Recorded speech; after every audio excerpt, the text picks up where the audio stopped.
전고체 배터리 부정적 전망에도 포기할 수 없는 이유라고 하는데요. 전고체 배터리를 굉장히 많이 들어는 봤지만 이게 도대체 일반 배터리랑 뭐가 다른 건지 잘 모릅니다.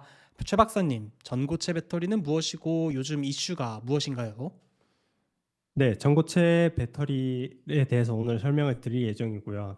특히 이제 리튬이온 배터리가 많은 여러 가지 산업 분야에서 쓰이면서 음, 이 리튬이온 배터리의 한계를 좀 극복해 보고자 나오는 컨셉 중에 하나가 전고체 배터리인데요. 보통 저희가 전해질이라고 불리는 어떤 액체 상태의 물질을 이걸 고체로 바꿔보자. 그래서 좀 더 좋은 성능을 가진 배터리를 만들어 보자라는 게 전고체 배터리고 네, 거기에 대해서 오늘 좀 설명을 드릴 예정입니다. 좋습니다. 네, 그래서 기존의 리튬이온 배터리와 전고체 배터리가 구조적으로 어떻게 다른지에 대해서 좀 얘기를 간단하게 해보고 논문을 읽어보려고 합니다. 특히 여기 보시면은 리튬이온 배터리와 전고체 배터리를 비교를 하고 있는데요. 저희가 알고 있는 양극재와 음극재가 존재한다는 건 같지만 중간에 리튬이온을 통과시킬 수 있게 도와주는 액체 전해질이 전고체 배터리에서는 고체로 되어 있는 걸 볼 수가 있는데요.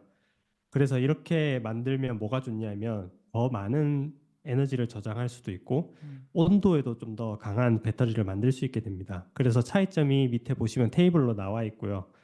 예를 들어서 양극재와 음극재는 사실상 비슷한 재료를 쓸 수 있고 혹은 전고체 배터리의 경우에는 기존의 실리콘이나 흑연을 음극재로 쓰던 리튬이온 배터리와 다르게 리튬 금속을 사용할 수 있게 되는 어떤 강점이 있는데요. 음, 이것에 대해서도 뒤에 얘기해 보기로 하고 특히 가장 차이가 나는 부분이 뭐냐면 이 전해질이라고 불리는 리튬 이온이 통과할 수 있게 도와주는 어떤 중간에 물질이 있는데 그 물질이 기존에는 액체로 돼 있었는데 반해서 전고체 배터리에서는 이것이 폴리머나 어떤 산화물 같은 고체 형태로 되어 있습니다. 그래서 이런 것들로 인해서 퍼포먼스가 증가할 수 있고 온도에도 강하고 외부 충격에도 강한 그런 배터리를 만들어내려는 시도들을 많이 하고 있습니다.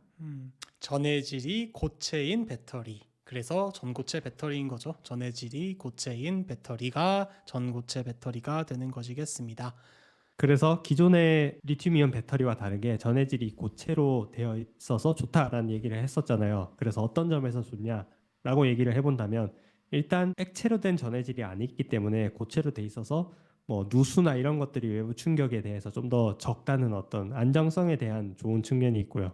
그다음에 전고체 배터리 자체가 이제 에너지를 많이 저장할 수 있어서 에너지 밀도가 높다. 그러면 배터리 하나만으로도 더 많은 에너지를 저장할 수 있고 더 오래 쓸 수 있다라는 장점이 하나가 있고 그다음에 출력 자체도 재료의 성능에 따라 좌우되겠지만 어쨌든 높은 출력을 더 만들 수 있다라는 게 장점이 있고 마지막으로 장점은 기존의 액체인 전해질을 사용했을 때 어떤 낮은 온도 혹은 높은 온도에서 불안정해지는 특성들이 있었는데 그런 것들이 전고체 배터리로 바뀜으로 인해서 많이 없어질 수 있고 온도에 영향을 받지 않는 배터리를 만들 수 있다라는 그런 이런 장점들이 있습니다.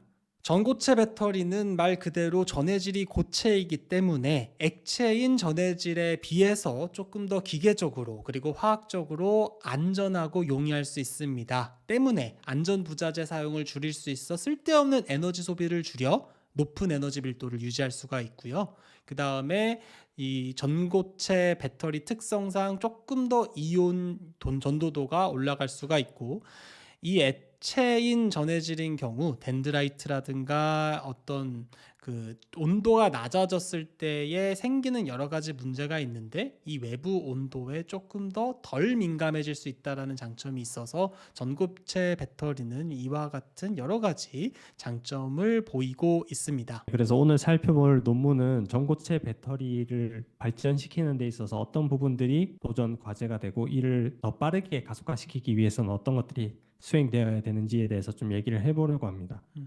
그래서 일단 앱스트랙을 먼저 초록을 먼저 읽어보도록 하죠. 여기 보시면 최근에 여러 가지 전 지구적으로 이런 전고체 배터리를 발전시키는데 노력을 기울이고 있고 왜냐하면 좀 더 안전한 어떤 배터리를 만들 수 있고 그리고 더 많은 에너지를 저장 가능한 배터리를 만들 수 있다 이렇게 얘기를 하는데요. 그래서 이슈가 뭐냐면 여기서는 일단은 장기적으로 봤을 때 퍼포먼스 성능이 좋아야 되고 그다음에 스페시픽 파워라고 질량별 낼 수 있는 에너지도 높아야 되고 그다음에 경제적으로도 이득이어야 되는 그런 어떤 이슈들을 가지고 있고 거기에 대해서 논문이 어떤 식의 발전들이 이루어져야 하는지, 특히 양극재의 발전이라던가 아니면 음극재를 어떻게 만들어야 된다거나 혹은 이제 그런 양극재, 음극재 그리고 전고체 사이에서 어떤 인터랙션을 잘 유지를 해야 되는지에 대해서 좀 얘기를 하고 있어서 거기에 대해서 하나하나 좀 짚어보려고 합니다.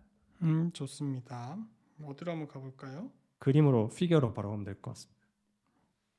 네, 이 논문의 첫 번째 피규어 Generalized Lithium Solid State Battery Cell Concept이라고 해가지고 리튬 전고체 그 셀 컨셉에 대한 어떤 그림이 되겠습니다. 박사님 설명 부탁드립니다. 네, 일단은 저희가 좀 익숙할 수 있는 그림들이 있는데요. 맨 위쪽의 그림에 보시면은 기존의 리튬이온 배터리와는 다른 전고체 배터리가 어떤 구조로 가지고 있는지 일반화된 그런 걸 보여주고 있는데 네. 특징적인 게 뭐냐면 에노드랑 캐소드 이렇게 음극, 양극이 있다는 건 같은데 음흠. 저기 보시면 캐소드 내부에 보시면 저렇게 노란색으로 뭔가 차 있어요. 네, 구슬같이. 이렇게 차 있죠. 기존의 액체 전해질을 사용한 리튬이온 배터리 같은 경우에는 이 부분이 명확했거든요. 맞아요. 에노드가 있고 전해질이 있고 그 다음에 캐소드가 있는 양극이 있는. 근데 이제 솔리드 스테이트 배터리라고 전고체 배터리 같은 경우는 이 전해질 고체 전해질이 저렇게 양극에 흩뿌려져 있어요. 음, 그래서 아까 저희가 기사에서 봤었다시피 확산이 빠르다 이런 얘기를 했었잖아요. 단순히 고체이기 때문에 빠르게 확산이 일어난다라는 차원도 있지만 저렇게 캐소드랑 엄청나게 큰 면적을 가지고 서로 이렇게 접합을 하고 있기 때문에 리튬이온이 더 빨리 이동할 수 있게 되는 거죠. 전고체 배터리에서는. 그러니까 그래서 그런 식의 장점을 가지고 있는 거죠. 그러니까 리튬 이온이 어쨌든 캐소드에서 에노드로 그리고 또 에노드에서 캐소드로 왔다 갔다 이동을 하는데 예전에는 양극과 음극이 액체 전해질로 통해서만 이동을 했다 치면은 이번에도 물론 통해서 이동하는 건 맞지만 여기 캐소드가 에노드로 접합하는 요 수많은 액체 덩어리가 아니라 수많은 전해질과의 표면적에 의해서 조금 더 효율적으로 이동할 수 있다는 건데 혹시 그러면은 요 동그라미들도 마찬가지로 지금 전해질이 되는 건가요? 고체 전해질이? 네, 아마 고체 전해질인 걸로 보이는데 아마 저기 보시면 세퍼레이터라고 저렇게 분리막 네, 같은 게 있는 거죠? 네, 분리막이 있어서 어느 정도 덴드라이트 같이 리튬 이온이 성장해 버리는 거 어느 정도는 막을 수 있는 아까 그림에서는 분리막이 전혀 없는 것처럼 나왔었지만 여기서는 이 논문에서는 여전히 고체 전해질 배터리 내부에서도 분리막이 존재를 할 수 있다라는 걸 보여주고 있습니다. 결국은 접촉 면적이 엄청 늘어나고 고체이기 때문에 이제 이온 전도도가 올라간다는 얘기인데 이제 바로 왼쪽 한번 볼까요? 예. 그래서 여기서 좀 이슈들을 미리 생각을 해볼 수가 있어요. 예를 들어서 여기서는 뭔가 액체로 가득 차 있는 게 아니라 네. 저렇게 캐소드가 실제 고체질 저 팔각처럼 된 구슬이랑 맞닿아 있잖아요. 네.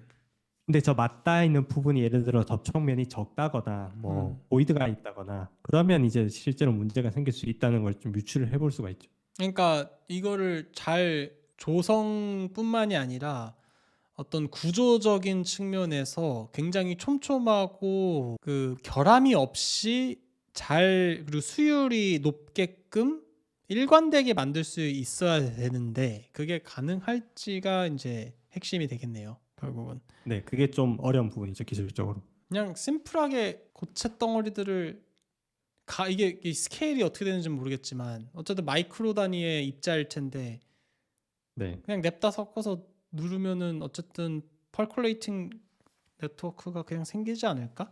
그게 안 생기나? 근데 이제 재료를 또 여기서 또 문제가 뭐냐면 단순히 그냥 물리적으로 접촉면이 적다 많다 뭐 사이즈를 어떻게 만들면 된다 이런 걸 또 넘어서 재료를 어떤 거를 쓰냐에 따라서 뭐 예를 들어서 접촉이 덜 되는 상태가 만들어진다거나 혹은 뭐 다른 물질이 중간에 생겨버린다거나 화학적인 조성으로 인해서 그런 문제들도 아직 있죠. 알겠습니다.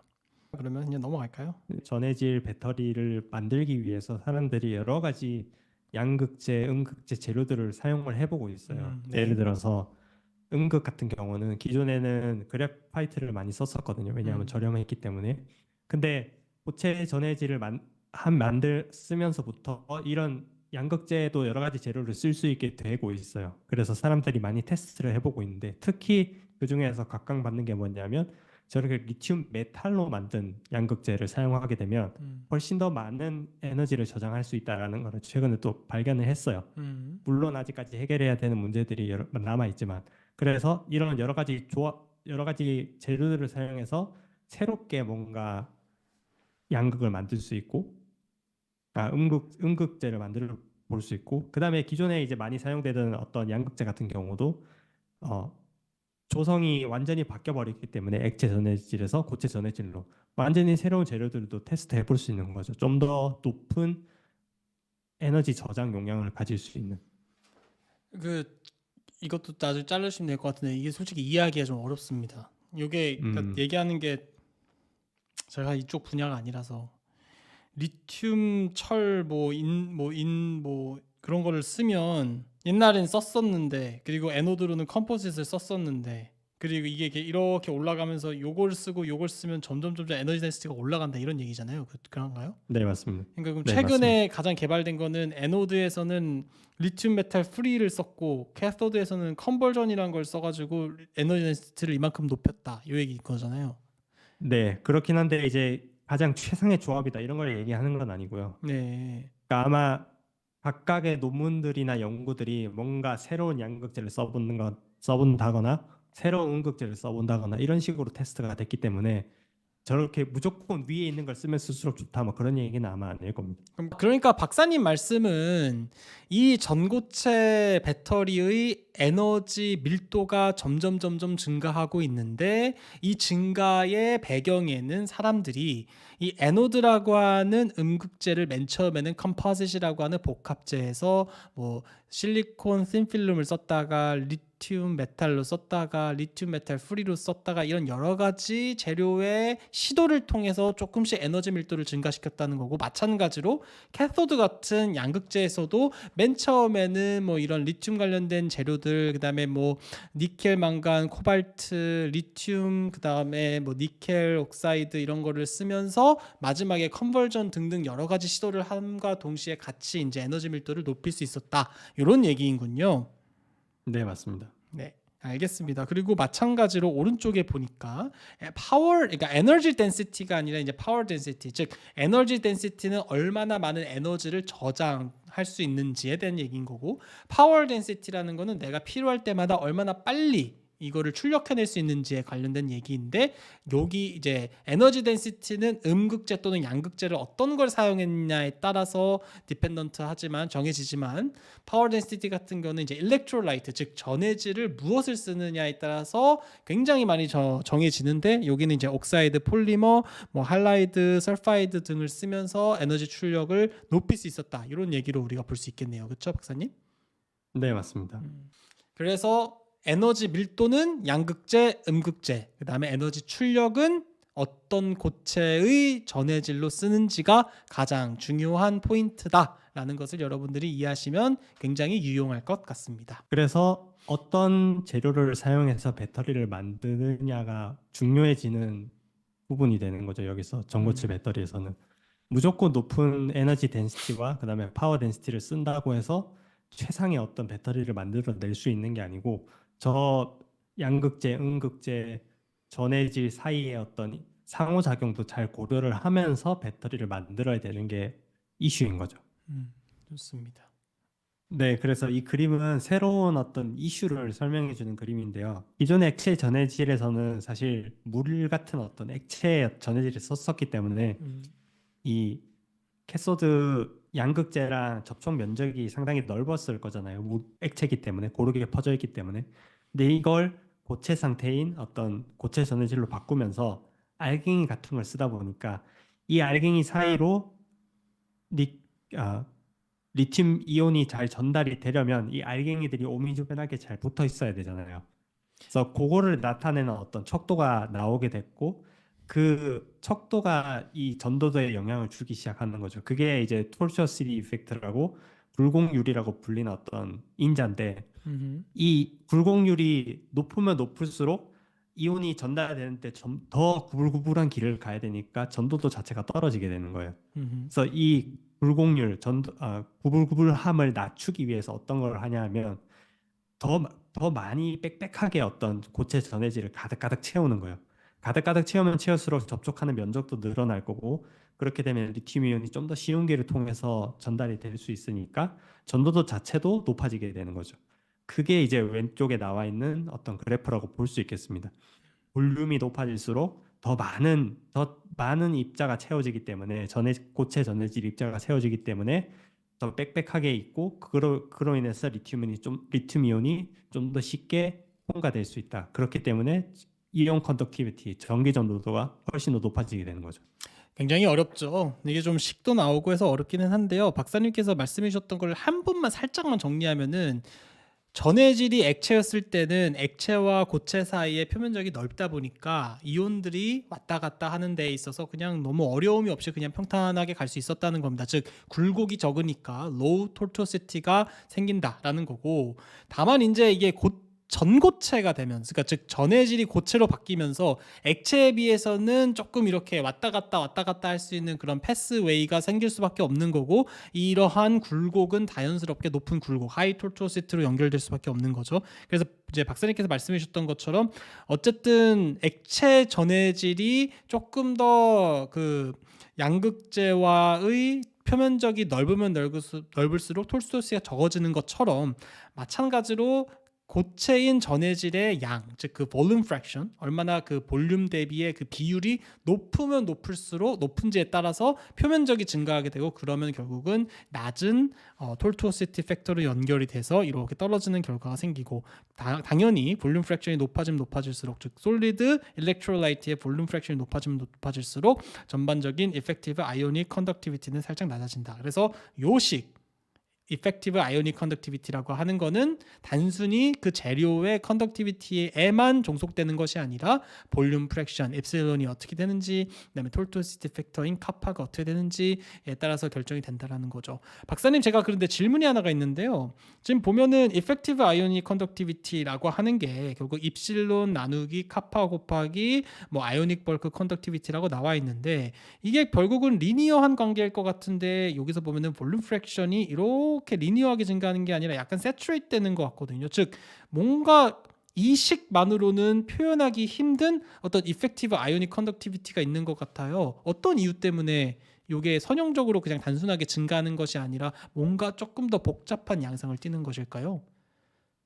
여러 가지 이유가 있을 수 있는데요. 예를 들어서 이 리뷰 논문에서는 여러 가지 다른 컴포지트들에서 나온 데이터 결과들을 하나의 어떤 플롯에 보여주게 됐잖아요. 음. 그렇기 때문에 선형이 되지 않을 수도 있고요. 재료 자체가 다른 재료다 보니까. 음. 아니면 예를 들어서 바인더 같은 걸 써서 이런 컴포짓 머티리얼들을 묶고 접합을 시키고 하게 되는데, 그 바인더를 어떤 종류를 또 쓰냐에 따라서 또 이렇게 선형적인 관계가 아주 매끄럽게 나오지도 않을 수 있는 거고요. 음. 그리고 입자 크기 같은 것도 여기서는 결정이 뭐 되어 있는 상태가 아니기 때문에 서로 다른 화학 조성들의 어떤 연결점을 생각해 봤을 때 입자 크기에 대한 데이터도 없기 때문에 거기에서 또 영향을 받을 수도 있을 것 같습니다. 네, 지금 여기서 보니까 여기 established the use of polymer binder에 따라서도 굉장히 달라질 수 있고, 또 사이즈 디스트리뷰션이 어떻게 옵티마이즈 됐냐에 따라서 달라질 수 있다라고 설명이 돼 있기 때문에,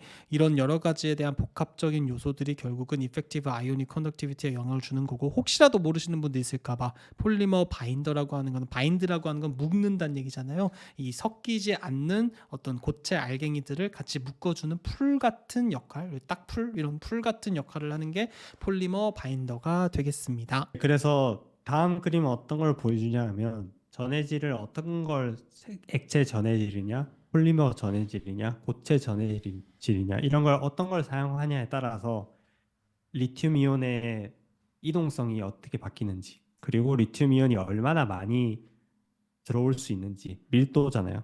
그런 것들이 이제 어떤 2차원 맵으로 보여주고 있는데요.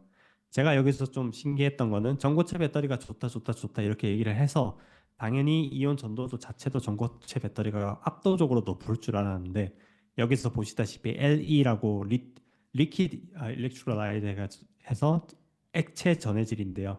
액체 전해질 자체가 이온의 어떤 이동성이 훨씬 더 좋은 걸로 여기서 표에서는 나와 있고요. 그림에서는. 그 다음에 좀 재밌었던 거는 폴리머로도 많이 전해질을 만들더라고요. 저희는 고체 전해질이냐 액체 전해질이냐 이렇게 얘기를 하는데 폴리머로도 만들면 유연하게 만들 수 있잖아요. 배터리를.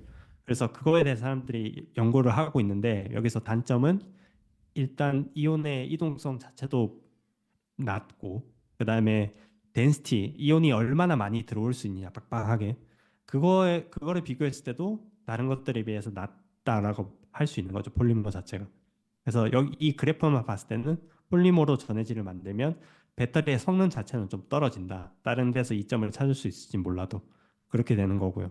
그 다음에 오른쪽에 있는 여러 가지 뭐 할라이드, 뭐 설파이드, 옥사이드라고 해서 산화물, 뭐 황화물 이렇게 돼 있는 것들이 다 이제 전 고체로 만든 전해질, 고체 전해질을 사용했을 때 배터리의 성능을 보여주는 거라고 할 수 있겠습니다. 이동성 자체는 조금 낮을지 몰라도 density 자체가 높아서 배터리가 좀 더 많은 에너지를 가질 수 있게 되는 거죠. 그러니까 제가 이 플랫을 봤을 때 HP 플랫 같은 느낌이 굉장히 드는데 물론 이걸 HP 플랫이라고 할 수 있는지 모르겠지만 Y축은 리튬이온 모빌리티라고 해놓고 X축은 아이온 덴시티라고 해놓고 플랫을 해놓은 거죠. 그리고 각각 1번, 2번, 3번, 4번 이런 번호들은 여기 1번, 2번, 4번, 7번, 8번 이렇게 해서 이전 논문에서 데이터를 갖고 온 다음에 아이온 덴시티와 그다음에 모빌리티의 측면에서 이렇게 점을 찍어가지고 폴리머는 대략적으로 여기 있구나. 그러니까 리퀴드 일렉트로라이트는 대략적으로 여기 있구나. 그다음에 전고체 쪽은 여기 있구나. 이거를 이제 파악을 한 겁니다.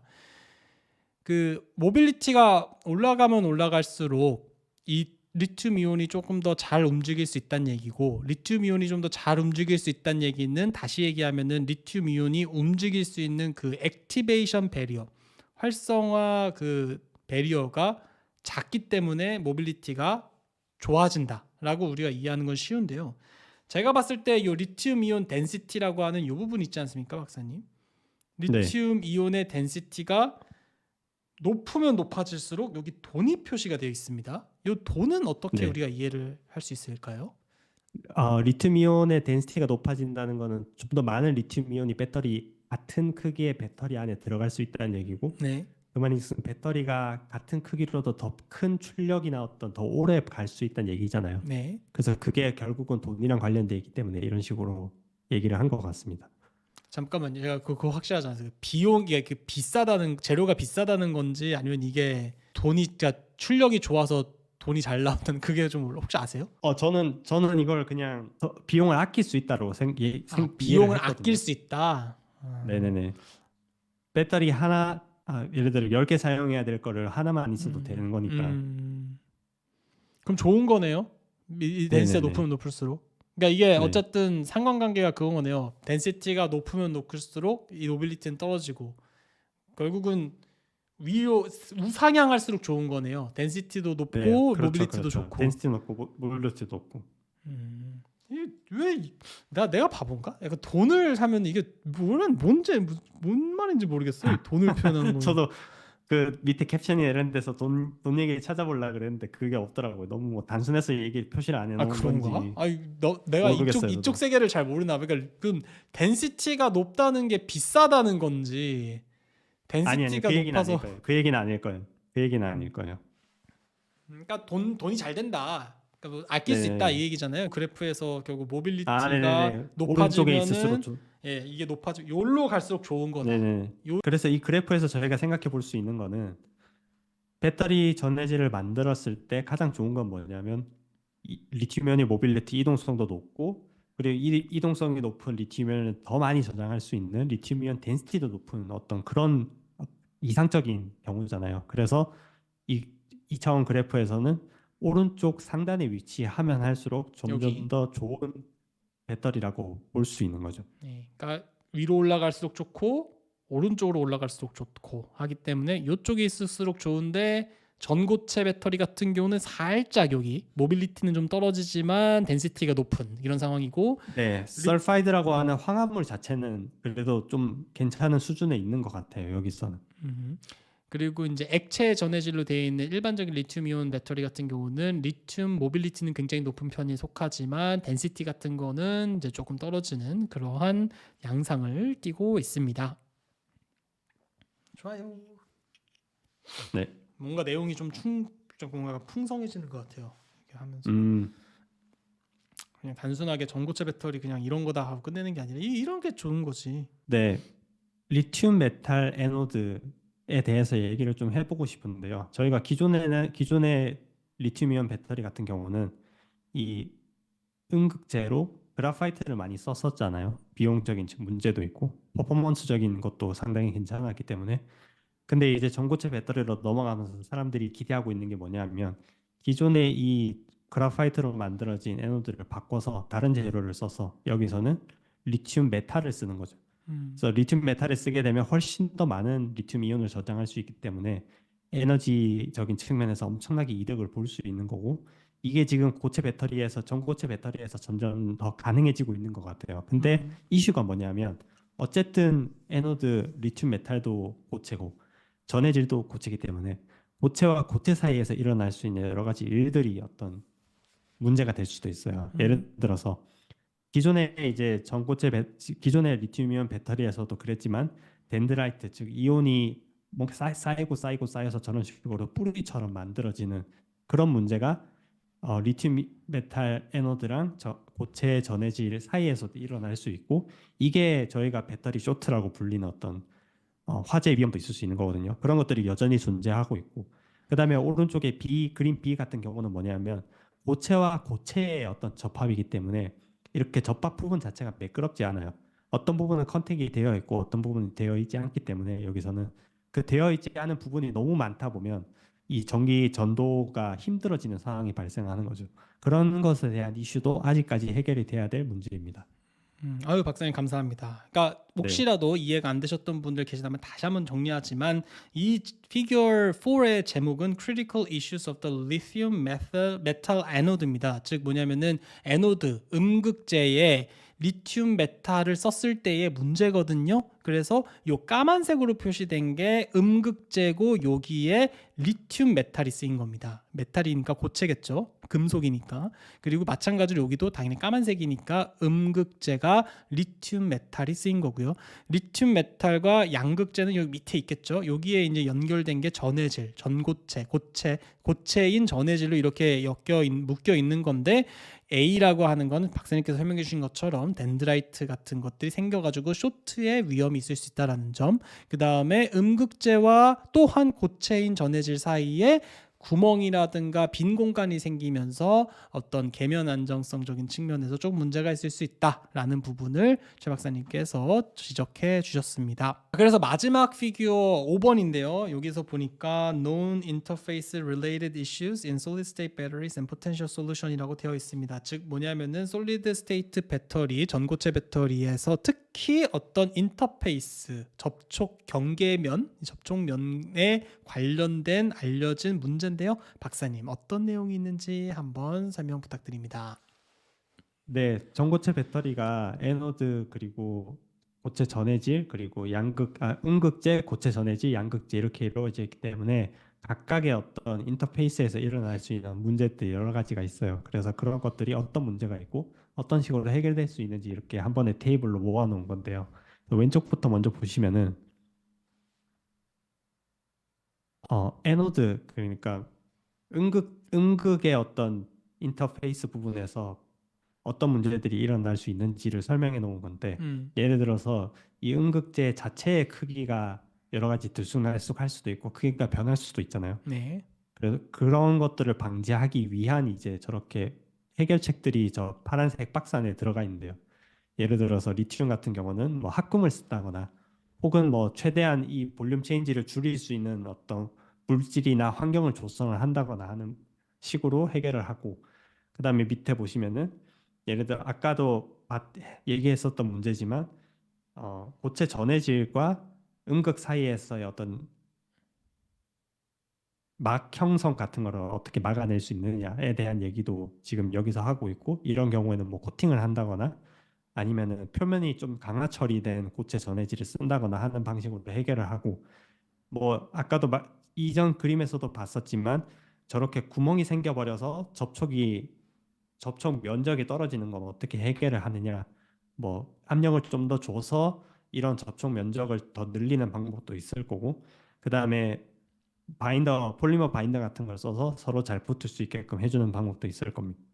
아니면은 덴드라이트 같은 경우는 형성을 어떻게 막을 수 있냐, 뭐 좀 더 구조가 잘 갖춰진 고체 전해질을 쓴다거나, 뭐 서로 간의 어떤 기계적 결합을 좀 더 잘 반영을 해서 덴드라이트 형성을 막는다거나, 뭐 이런 식으로 여러 가지 해결책을 좀 생각해 볼 수 있겠습니다. 그러니까 음극재에서 이게 리튬 메탈로 바뀌었을 때 덴드라이트가 형성될 수 있는데, 예를 들자면 뭐 전해질, 고체인 전해질 자체의 메카니컬 프로퍼티를 굉장히 강하게 해서 덴드라이트가 생기더라도 이렇게 막 침투하지 못하게끔 뭔가 옵티마이즈하는 구조라든가 어떤 물성치를 만들어내는 이런 노력을 하면 좋겠다, 이런 얘기인 거고, 맞습니다.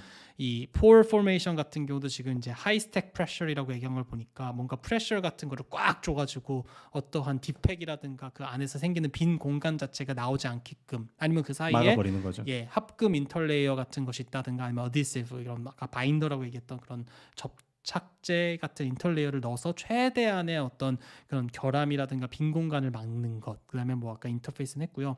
혹시 제가 잘 이해를 못해가지고 박사님께 한번 다시 여쭤보는 건데, 이 볼륨 체인지라고 하는 건 어떤 온도나 기타 환경에 따른 입자의 볼륨 차이를, 변화를 얘기하는 건가요? 네, 맞습니다. 그러니까 온도가 예를 들어서 뭐 커지거나 작아짐에 따라서 어떤 입자의 볼륨이 살짝씩 바뀌는데, 그럴 때마다 어떤 계면 안정성이라든가 전도도 자체에 영향이 있을 수 있기 때문에 온도랑 외부 환경에 조금 더 덜 민감할 수 있는 리튬 합금 같은 걸 사용한다든가, 아니면 이런 좀 더 볼륨 체인지가 좀 낮은 호스트 같은 걸 사용함으로써 이런 에노드, 음극재에서 발생할 수 있는 인터페이스 문제를 해결할 수 있다 라는 것이 지금 박사님께서 설명해 주신 거고요. 지금 네. 에노드만 있는 게 아니라 지금 보면은 세퍼레이트도 있고 캐소드도 있거든요. 하나하나씩 좀 더 나가면 좋을 것 같은데, 다음으로 이제 세퍼레이터에서, 그리고 세퍼레이터와 캐소드 사이에서 발생할 수 있는 인터페이스가 뭐가 있는지 한번 설명 부탁드립니다. 네, 그 폴리막과 캐소드 사이에서도 여러 가지 인터페이스가 있기 때문에 거기서도 문제가 발생할 수 있고요. 예를 들어서 폴리막을 통해서 전기 전도가 일어나야 되는데 거기서 저항이 높아버리면은 인터페이스에서 결국 배터리의 성능을 저하시키잖아요. 그래서 그런 것들을 이거 여기도 마찬가지지만 조금 두루뭉술하게 적어놓긴 했지만, 뭐 마이크로 스트럭처 어떤 접합하는 부분의 구조 자체를 좀 디자인을 좀 새롭게 한다거나, 혹은 고체 전해질의 어떤 표면을 좀 잘 처리를 한다거나 해서 그 개선을 할 수 있다라는 걸 그림에서는 보여주고 있는 거고요. 음흠. 아니면 이제 이런 분리막과 캐소드 사이에서 어떤 층 화학적인 조성이 변해서 어떤 막이 형성될 수도 있어요.